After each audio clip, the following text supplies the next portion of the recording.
उधर आपको बताएं नवाब शाह में peoples medical university health sciences में ज़हनी बीमारियों से मुतालिक आगाही के लिए सेमिनार का इनेकाद किया गया, जिसमें ज़हनी बीमारियों से मुतालिक आगाही फराहम की गई। मजीद देखते हैं ज़ोहेब इकबाल की सेल्फी रिपोर्ट में।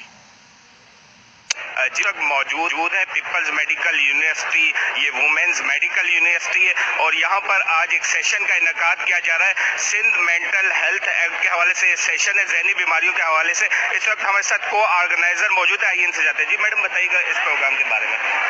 जी, ये प्रोग्राम जो है एक जहनी बीमारी जो आजकल हमारे माशरे में बहुत ज़्यादा है और उनको जो कुछ समझा नहीं जाता, और जैसे कि कहते हैं कि मतलब कोई भी बीमारी जैसे हो जाए जहनी बीमारी, तो हमारे यहाँ ये कहते हैं कि उनको कुछ भी समझा नहीं जाता। लेकिन ये है कि हमारे यहाँ साइकेट्रिक जो डिपार्टमेंट है वो बाहर से स्पीकर्स आए हैं, माशाल्लाह 10 स्पीकर से, और बहुत बड़े बड़े स्पीकर है। वो इनसे मुतल्लिक जो है ना हमको बताएंगे, फर्दर हमें नॉलेज देंगे कि ये साइकेट्रिक जहाँ इंटरेक्शन सेक्शन देंगे। और ये प्रोग्राम जो है हम यहाँ peoples university medical health science में आज कर रहे हैं। जी आपने जाना इनका